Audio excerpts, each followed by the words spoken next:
अस्सलाम वालेकुम दोस्तों, मैं ਤੁਹਾਡਾ ਭਰਾ ਮੀਆਂ ਮੁਹੰਮਦ ਅਫਜ਼ਲ ਬੱਟੂ ਤੇ ਤੁਸੀਂ ਵੇਖਦੇ ਪਏ ਹੋ ਡਿਜੀਟਲ ਕਿਸਾਨ ਪਾਕਿਸਤਾਨ। ਤੇ ਕਿਸਾਨ ਵੀਰ ਭਰਾ, ਆਪਾਂ ਮੌਜੂਦ ਹਾਂ ਜਨਾਬ ਗੱਲਾ ਮੰਡੀ ਹਵੇਲੀ ਲੱਖਾ ਤੇ ਬੋਲੀ ਆ ਗਈ ਜਨਾਬ ਹਾਈਬ੍ਰਿਡ ਦੀ ਹੀਰੀ ਫਾਈਨਾਂ ਦੀ 1509 1692 ਸਾਰੀਆਂ ਵੈਰਾਈਟੀਆਂ ਆਈਆਂ ਹੋਈਆਂ ਨੇ। ਇਹ ਹੁਣ ਜਨਾਬ ਬੋਲੀ ਲੱਗਦੀ ਪਈ ਤੇ ਬਖਾਨੇ ਵੀ ਅੱਜ ਕੀ ਰੇਟ ਲੱਗਦਾ ਹੈ। ਕੋਈ ਪੈਸਾ ਨਹੀਂ ਲੈਣਾ ਇਸ ਮਾਲ ਦਾ,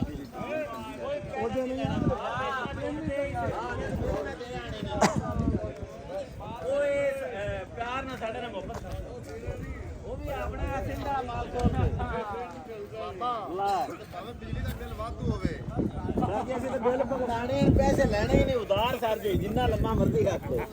ਚਲੋ ਜੀ ਹਾਈਬ੍ਰਿਡ ਬਿਸਮਿਲ੍ਲਾ ਹੋ ਜੀ।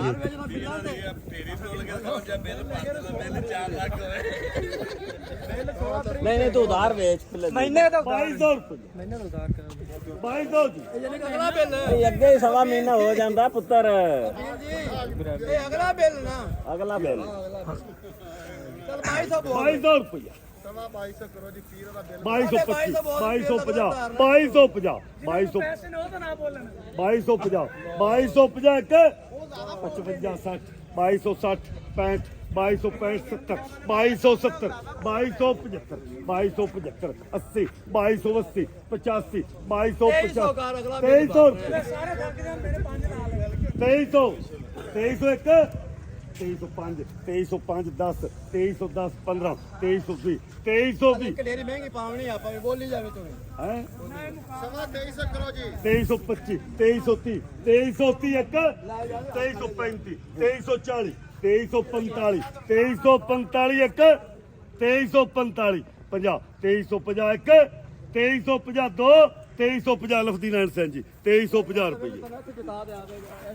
ਲਓ ਜੀ 2300 ਤੇ 50 ਰੁਪਏ ਦਾ ਹਾਈਬ੍ਰਿਡ 2205 10 2210 15 2220 2220 25 2225 50 कर दे 2250 2250 55 2255 60 2260 काशी ना 70 बोल 2270 2270 काशी ने 2275 एक 80 2280 एक 2285 2285 90 2290 एक 2290 दो 2290 तेरे जी दीवान गुलाम तू 2290 रुपये कैश पेमेंट जी।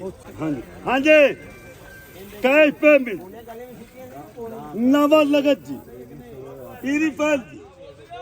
हाँ भाई आ जाओ यार आ जाओ अगा आ जाओ ईरी फैन बिकता पिया है पेमेंट कैश है यार खोल जाती है करी जाता तो तू याद दो ईरी फैन जी कैश पेमेंट। हाँ भाई कितना बोलिए ऐसा बोलिए 2200 हाँ 2000 रुपया 2000 जी हाँ जी 2000 हाँ विकास गुलाब नबी 2000 कैश पेमेंट 2000 है 2010 2010 2010 2010 एक 2010 दो 15 2015 2020 2020 2000 ਤੇ ਦੋਸਤੋ ਇਹ ਜੀ ਨਾ 1509 ਮੇਰਾ ਖਿਆਲ ਹੈ ਤੇ ਇਹਦੀ ਬੋਲੀ ਵੀ ਸੁਣ ਲੈਣੇ। पहले बस पर भी खरीदार चल बात ठीक है आओ जी बिस्मिल्लाह जी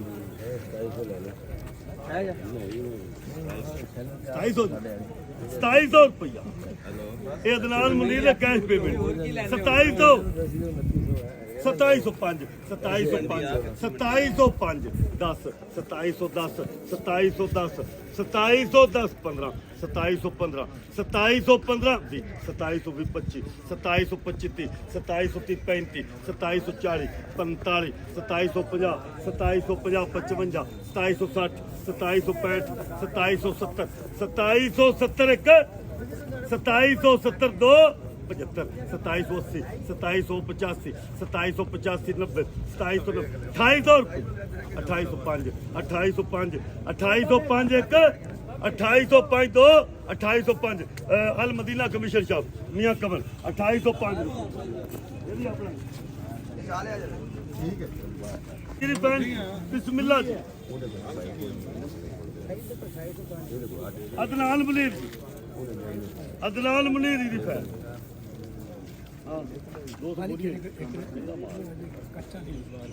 हाँ जी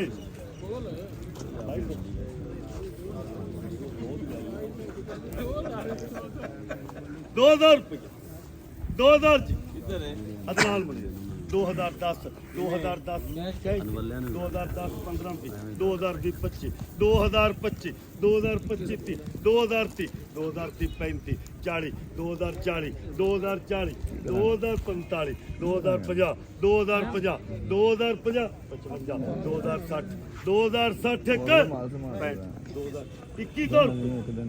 2105 2105 10 2110 2115 2115 2115 एक 2120 2120 2125 2125 30 2130 35 2140 2150 2150 55 2155 60 2160 65 2165 एक 70 2175 2180 2180 85 2185 90 2190 95 2195 2200 रुपये 2205 2210 2210 15 2215 20 2220 एक 25 2225 2230 एक 2250 2250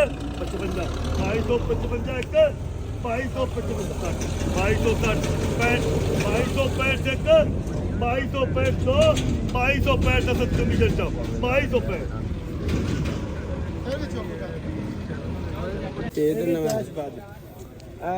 कैश कैश पेमेंट ਚਲੋ ਭੇਜੋ ਤੁਸੀਂ हाँ जी ਇਹਨੂੰ ਕੱਢਣ ਲਾ ਕੇ ਭੇਜੋ ਮੈਂ ਭੇਜ ਦੇਣਾ ਲਾ ਕੇ 2600 ਬੋਲੇਗਾ 2600 रुपये 2600 ਮੈਂ ਸਹੀ ਦਲੀਲ ਮੈਂ ਉਹ ਗੱਲ ਹੀ ਨਹੀਂ ਕੀਤੀ ਹੈਗੀ 2605 एक 2610 15 2615 20 2620 25 2620 2650 ਸੇਠ 2650 60 2660 2660 ਚਲੋ ਮੈਂ 2665 70 ਸੇਠ 2685 2715 2725 2725 2730 35 40 45 50 2750 एक 55 2755 60 65 2765 70 2770 75 2775 एक 2775 80 2780 एक 2785 2785 90 2795 2800 ਛਾ ਗਏ 2805 2810 2815 2815 ਦੀਵਾਨ ਗੁਲਾਮਪੁਰ 2815 ਤੇ ਦੋਸਤੋ ਇੱਕ ਕਿਸਾਨ ਵੀਰ ਭਰਾ ਜਨਾਬ ਸਾਡੇ ਮੱਥੇ ਲੱਗਿਆ ਹੈ ਜਿਹਦਾ ਪੇੜ ਹੈਗਾ ਇਹਦੇ ਬਾਰੇ ਪੁੱਛਣਾ ਵੀ ਕਿੰਨੇ ਕਿੱਲਿਆਂ ਦਾ। ਅਸਲਾਮ ਵਾਲੇਕੁਮ ਜੀ ਭਾਈ ਆ ਡੇਰੀ ਆਪਣੀ ਹੈ? ਹਾਂਜੀ ਹਾਂਜੀ ਇਹ ਕਿੰਨੇ ਕਿੱਲਿਆਂ ਦਾ ਪੇੜ ਹੈ? 1509 ਹੈ ਜੀ 3 ਕਿੱਲਿਆਂ ਦਾ ਤਾਂ ਹੀ ਹੈ ਅੱਛਾ ਤੇ ਇੱਕ ਪ੍ਰੋਜੈਕਟ ਗਈ ਹੈ 15 ਮਨ ਦੀ ਔਸਤ ਹੈ ਤੇ ਰੇਟ ਪਹਿਲੇ ਦੀ ਨਿਸਬਤ ਪਹਿਲੇ ਸਾਲ ਤਾਂ 4500 5000 ਤੱਕ ਰਿਹਾ ਹੈ ਪਿਛਲੇ ਸਾਲ? ਹਾਂਜੀ ਪਿਛਲੇ ਸਾਲ ਹੁਣ ਜਿਹੜਾ ਹੈ 2800 ਨੂੰ ਵਿਕਦੇ ਪੈਣ ਜ਼ਿਮੀਦਾਰ ਦਾ ਤਾਂ ਐਵੇਂ ਨਾ ਹੀ ਹੈ ਜ਼ਿਮੀਦਾਰ ਰਹਿ ਗਿਆ ਹੋਰ ਕੋਈ ਇਹੋ ਜਿਹੀ ਚੀਜ਼ ਨਹੀਂ ਉਹਦੇ ਰਹਿ ਪੱਲੇ ਗਈ। ਸ਼ਾਇਦ ਕੋਈ ਨਹੀਂ ਪੱਲੇ ਸ਼ਾਇਦ ਕੋਈ ਨਹੀਂ ਤੇ ਸਾਰੇ ਖਰਚੇ ਕਰ ਤੇ ਕੋਈ ਚੀਜ਼ ਬਚਦੀ ਹੈ ਹੀ ਨਹੀਂ। ਹਕੂਮਤ ਸਾਡੀ ਨੂੰ ਚਾਹੀਦਾ ਹੈ ਕੋਈ ਜ਼ਿਮੀਦਾਰ ਤੇ ਜਿਹੜਾ ਨਾ ਉਹ ਕੋਸ਼ਿਸ਼ ਕਰਨ ਵੀ ਇਹਨਾਂ ਨੂੰ ਰਹਿਮ ਕਰਨ ਰਹਿਮ ਸਾਡੇ ਤੇ। ਕਰਨ ਤੇ ਸਾਡਾ ਇਹ ਨਿਜ਼ਾਮ ਸਹੀ ਹੋਵੇ 100% ਵਿੱਚ ਤਾਂ ਜ਼ਿਆਦਾਤਰ ਜਿਹੜੀ ਜ਼ਮੀਨ ਰਕਬਾ ਹੈ ਉਹ ਇਸ ਵਜ੍ਹਾ ਤੋਂ ਜਿਹੜਾ ਨਾ ਉਹ ਵੇਖ ਚੁੱਕਾ ਹੈ ਵੀ ਜਿਹੜਾ ਨਾ ਉਹ ਕਾਮਯਾਬ ਕਰਜ਼ੇ ਦੇ ਮਕਰੂਜ਼ ਹੋ ਗਏ ਬੈਂਕਾਂ ਦੇ ਤੇ ਆੜਤੀਆਂ ਮਤਲਬ ਜ਼ਿਮੀਦਾਰ ਦੇ ਰਕਬੇ ਵਿੱਚ ਹੀ ਆਉਂਦੇ ਹਾਂਜੀ ਨੇ। ਰਕਬੇ ਵਿੱਚ ਹੀ ਆਉਂਦੇ ਨੇ ਇਸ ਵਜ੍ਹਾ ਤੋਂ ਕਰਜ਼ਾ ਹੀ ਨਹੀਂ ਲਾਂਦਾ ਰੇਟ ਲੱਭੇ ਜਿੰਨਸ ਦਾ ਰੇਟ ਅੱਛਾ ਹੋਵੇ ਜ਼ਿਮੀਦਾਰ ਖੁਸ਼ਹਾਲ ਹੋਵੇ। ਇਹ ਹਕੂਮਤ ਸਾਡੀ ਨੂੰ ਚਾਹੀਦਾ ਵੀ ਮਿਹਰਬਾਨੀ ਕਰਨ ਤੇ ਇਹ ਹੁਣ ਡੇਰੀ ਨੂੰ ਆਪਣਾ ਰੇਟ ਲੱਗ ਚੁੱਕਿਆ ਹੈ? ਹਾਂਜੀ ਕਿੰਨਾ ਲੱਗਿਆ? 2800 ਰੁਪਏ ਲੱਗਿਆ ਤੇ 15 ਮਾਣ ਦੀ ਐਵਰੇਜ ਹੈ। ਹਾਂਜੀ, 15 ਖਰਚਾ ਕਿੰਨਾ ਕੁ ਆ ਗਿਆ ਸੀ? ਖਰਚਾ ਲੱਖ ਉੱਤੇ ਹੀ ਆ ਗਿਆ ਜੀ ਕਿੱਲੇ ਤੇ। ਲੱਖ ਤੋਂ ਉੱਤੇ ਠੇਕੇ ਤੇ ਆਪਣੀ ਹੈ? ਨਹੀਂ ਆਪਣੀ ਹੈ ਆਪਣੀ ਹੈ ਹਾਂਜੀ। ਤੇ ਬਸ ਇਹ ਆਪਣੀ ਹੋਣ ਦੇ ਬਾਵਜੂਦ ਦੁੱਖ ਬਰਦਾਸ਼ਤ ਨਹੀਂ ਹੁੰਦਾ ਪਿਆ ਤੇ ਜਿਨ੍ਹਾਂ ਲੋਕਾਂ ਨੇ ਠੇਕੇ ਤੇ ਲਈ ਹੋਈ ਹੈ ਉਹਨਾਂ ਦਾ ਤਾਂ ਫਿਰ ਅੱਲਾ ਹੀ ਹਾਫਿਜ਼ ਹੈ। ਤੇ ਆਹੀ ਬ੍ਰੈਡਾਂ ਦੇ ਬਾਰੇ ਤੁਹਾਨੂੰ ਕੋਈ ਇਨਫੋਰਮੇਸ਼ਨ ਮਿਲੀ ਹੋਵੇ ਇਹ ਝਾੜ ਘਟ ਕਿਉਂ ਹੁੰਦਾ ਪਿਆ? ਬਸ ਹਾਈਬ੍ਰਿਡ ਹੀ ਸਾਡੀ ਇਹ ਹਕੂਮਤ ਜਿਹੜੀ ਹੈ ਨਾ ਹਕੂਮਤ ਦੇ ਜਿਹੜੇ ਮੁਲਾਜ਼ਮੀਨ ਹੈ ਨੂੰ ਵਿੱਚ ਮਸਲਾ ਬਣਾ ਦੇਣ ਵੀ ਜੀ ਦੇ ਜਿਹੜੇ ਮਹਿਕਮੇ ਦੇ ਬੈਠੇ ਹਨ ਉਹ ਨਹੀਂ ਖਿਆਲ ਕਰਦੇ ਵੀ ਅੱਛਾ ਦੇਵਣ ਤੋਂ ਉਹਦੀ ਔਸਤ ਠੀਕ ਆਵੇ। ਇਸ ਰਿਪੋਰਟ ਬਣ ਗਈ ਪਿਛਲੀ ਵਾਰੀ ਤਾਂ ਚਾਈਨਾ ਵਿੱਚੋਂ ਵੀ ਆਇਆ ਹੈ ਉਹ ਅਸਲ 1 ਨੰਬਰ ਆ ਉਹਨੇ ਨਾਂ ਦੀ ਫਰਾਈ ਸ਼ੁਰੂ ਕਰ ਦਿੱਤੀ 2 ਨੰਬਰ ਹੀ ਜਿਹੜੀ ਜ਼ਿਆਦਾ ਚੱਲਦੀ ਪਈ ਹੈ ਇਹਦੇ ਵਿੱਚ ਆਤ ਜਿਹੜਾ ਨਾ ਜ਼ਿਮੀਂਦਾਰ ਨੂੰ ਬੜਾ ਨੁਕਸਾਨ ਹੁੰਦਾ ਪਿਆ। ਬੜਾ ਨੁਕਸਾਨ ਹੁੰਦਾ, ਮਤਲਬ ਵੀ ਕੋਈ ਪੁੱਛਣ ਦੱਸਣ ਵਾਲਾ ਕੋਈ ਨਹੀਂ ਹੈਗਾ ਕਿਸਾਨ ਵੀਰ ਭਰਾਓ। ਮਗਰ ਇਹਨਾਂ ਤੇ ਕੋਈ ਗੱਲ ਬਿਜਲੀ ਮਹਿਕਮੇ ਤੇ ਤੁਸੀਂ ਵੇਖ ਲਓ, ਇੱਕ ਮੁਲਾਜ਼ਮ ਹੈ ਮੀਟਰ ਰੀਡਿੰਗ ਕਰਨ ਵਾਲਾ ਆਂਦਾ, ਉਹਦੇ ਦੋ ਮੁਨਸ਼ੀ ਆਂਦੇ ਨੇ, ਆਪ ਉਹ ਨਹੀਂ ਆਂਦਾ। ਇਸ ਤਰੀਕੇ ਨਾਲ ਪਟਵਾਰ ਹੈ, ਉਹ ਪਟਵਾਰੀ ਬੈਠਾ ਘਰੇ, ਉਹਦੇ ਦੋ ਤਿੰਨ ਮੁਨਸ਼ੀ ਆਂਦੇ, ਉਹਨੂੰ ਬਗੈਰ ਫਜ਼ੂਲ ਤਨਖਾਹ ਦਿੱਤੀ ਆਂਦੇ ਨੇ, ਕੋਈ ਸੋਚ ਹੀ ਕੋਈ ਨਹੀਂ, ਬਸ ਮਗਰੋਂ ਬੈਠਾ ਜਿਹੜਾ ਨਾ ਉਹ ਤਨਖਾਹ ਦੇ ਛੱਡਣੀ। ਉਹਨਾਂ ਨੂੰ ਅੱਗਾ ਨਹੀਂ ਪਤਾ ਵੀ ਉਹ ਕੀ ਕਰਦੇ ਪੈਣ ਵਿੱਚ ਠਗੀਆਂ। ਹਰ ਬੰਦੇ ਦੇ ਮਗਰ ਮਹਿਕਮੇ ਦੇ ਵਿੱਚ ਤਿੰਨ ਤਿੰਨ ਚਾਰ ਚਾਰ ਬੰਦੇ ਹਨ, ਆਪ ਉਹ ਪਿੱਛੇ ਘਰ ਬੈਠਾ ਹੈ ਤੇ ਉਹ ਬਸ ਇਹ ਮਸਲੇ ਖਰਾਬੀਆਂ ਵਿੱਚ। ਬਹੁਤ ਮਿਹਰਬਾਨੀ ਜੀ।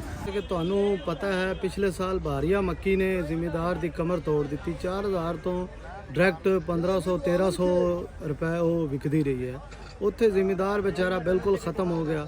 ਉੱਤੋਂ ਫਿਰ ਕਣਕ ਆ ਗਈ, ਗੰਦਮ ਦੀ ਵਾਰੀ ਆਈ, ਗੰਦਮ ਨੇ ਆ ਕੇ ਗਵਰਨਮੈਂਟ ਨੇ ਖਰੀਦੀ ਨਹੀਂ, ਬਿਲਕੁਲ ਜਿਹੜਾ ਰੇਟ ਦਿੱਤਾ ਸਰਕਾਰੀ ਰੇਟ ਉਸ ਰੇਟ ਤੇ ਖਰੀਦੀ ਨਹੀਂ।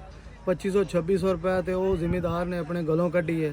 ਅੱਗੋਂ ਮੁੰਜੀ ਤੋਂ ਉਮੀਦ ਸੀ ਕਿ ਮੁੰਜੀ 'ਚ ਆ ਕੇ ਚਲੋ 4 ਪੈਸੇ ਬਣ ਜਾਣਗੇ, ਉਹ ਮੁੰਜੀ ਦੇ ਵਿੱਚ ਆ ਕੇ ਬਿਲਕੁਲ ਸਤਿਆਨਾਸ਼ ਹੋ ਗਈ। ਕੁਛ 22 ਨੰਬਰ ਮਿਲੇ, ਕੁਛ ਐਵਰੇਜ 22 ਨੰਬਰ ਦੀ ਵਜ੍ਹਾ ਤੋਂ ਐਵਰੇਜ ਗਈ। ਤੇ ਉੱਤੋਂ ਗਵਰਨਮੈਂਟ ਰੇਟ ਵੇਖ ਲਓ, ਕੋਈ ਕੰਟਰੋਲ ਨਹੀਂ ਹੈ ਰੇਟ ਦਾ, ਮਤਲਬ ਹਰ ਬੰਦਾ ਆਪਣੀ ਮਰਜ਼ੀ ਨਾਲ ਖਰੀਦ ਰਿਹਾ, ਜਿੱਥੇ ਜਿਹਨੂੰ ਸਮਝ ਆਂਦਾ ਬਸ ਖਰੀਦੀ ਜਾ ਰਿਹਾ। ਚੋਰ ਬਾਜ਼ਾਰੀ ਬਣੀ ਹੈ ਇੱਥੇ। ਤੇ ਇਹ ਜਨਾਬ ਜ਼ਿਮੀਦਾਰ ਤਾਂ ਬਿਲਕੁਲ ਜਿਹੜਾ ਹੈ ਸਾਈਡ ਤੇ ਲਾ ਦਿੱਤਾ ਗਿਆ। ਤੇ ਲਿਹਾਜ਼ਾ ਇਹ ਗਵਰਨਮੈਂਟ ਨੂੰ ਚਾਹੀਦਾ ਹੈ ਕਿ ਜ਼ਿਮੀਦਾਰ ਵਾਸਤੇ ਕੁਝ ਕਰਨਾ ਚਾਹੀਦਾ ਹੈ। ਇਹਨਾਂ ਚੀਜ਼ਾਂ ਦੇ ਰੇਟ ਜਿਹੜੇ ਨੇ ਇਹਨਾਂ ਨੂੰ ਕੰਟਰੋਲ ਕਰਨਾ ਚਾਹੀਦਾ ਹੈ। ਇਸ ਤਰ੍ਹਾਂ ਤੇ ਅਖਰਾਜਾਤ ਇਤਨੇ ਜ਼ਿਆਦਾ ਹੋ ਰਹੇ ਨੇ, ਅੱਗੋਂ ਕੋਈ ਚੀਜ਼ ਆ ਹੀ ਨਹੀਂ ਰਹੀ। ਬਿਲਕੁਲ ਘਰੋਂ ਹਰ ਚੀਜ਼ ਦੇ ਕੇ ਅਸੀਂ ਹਰ ਚੀਜ਼ ਵੇਚ ਕੇ ਅਸੀਂ ਇਸ ਨੌਬਤ ਤੇ ਪਹੁੰਚ ਗਏ। ਹੁਣ ਅੱਗੇ ਅਗਰ ਸਾਨੂੰ ਕਿਸੇ ਫਸਲ ਵਿੱਚੋਂ ਕੋਈ ਚੀਜ਼ ਨਹੀਂ ਬਚਦੀ ਤਾਂ ਅਸੀਂ ਤਾਂ ਆਪਣੀ ਜਿਹੜੀ ਜ਼ਮੀਨ ਹੈ ਉਹ ਵੀ ਵੇਚ ਕੇ ਉੱਤੇ ਹੀ ਲਾਉਣ ਵਾਲੀ ਗੱਲ ਹੈ। ਇਸ ਤੋਂ ਬਾਅਦ ਹੁਣ ਸਾਡੀ ਕੋਈ ਕੰਪੈਸਿਟੀ ਨਹੀਂ ਹੈ ਕਿ ਅਸੀਂ ਅੱਗੇ ਜ਼ਿਮੀਂਦਾਰਾ ਕਰ ਸਕੀਏ ਜਾਂ ਕੈਰੀਆਂ ਰੱਖ ਸਕੀਏ। ਜੀ ਬਹੁਤ ਮਿਹਰਬਾਨੀ ਸਰ। ਤੇ ਕਿਸਾਨ ਵੀਰ ਭਰਾਓ, ਇਹ ਹਾਲ ਜੇ ਜ਼ਮੀਂਦਾਰਾਂ ਦਾ ਤੇ ਆਪਣੇ ਆਪਣੇ ਇਲਾਕੇ ਦੀ ਸੂਰਤ ਹਾਲ ਤੋਂ ਆਗਾਹ ਕਰੇ ਜੇ ਸਾਨੂੰ, ਤਾਂ ਕਿ ਸਾਨੂੰ ਵੀ ਪਤਾ ਲੱਗੇ ਵੀ ਮੁਲਕ ਦੇ ਦੂਜੇ ਹਿੱਸਿਆਂ 'ਚ ਕਿਸਾਨ ਭਾਈਆਂ ਦਾ ਕੀ ਹਾਲ ਹੈ। ਤੇ ਹੁਣ ਮੈਨੂੰ ਤਾਂ ਇਜਾਜ਼ਤ ਹੈ। ਤੁਹਾਡਾ ਭਰਾ ਮੀਆਂ ਮੁਹੰਮਦ ਅਫਜ਼ਲ ਭੱਟੂ। ਅੱਲਾ ਹਾਫਿਜ਼। ਪਾਕਿਸਤਾਨ ਜ਼ਿੰਦਾਬਾਦ।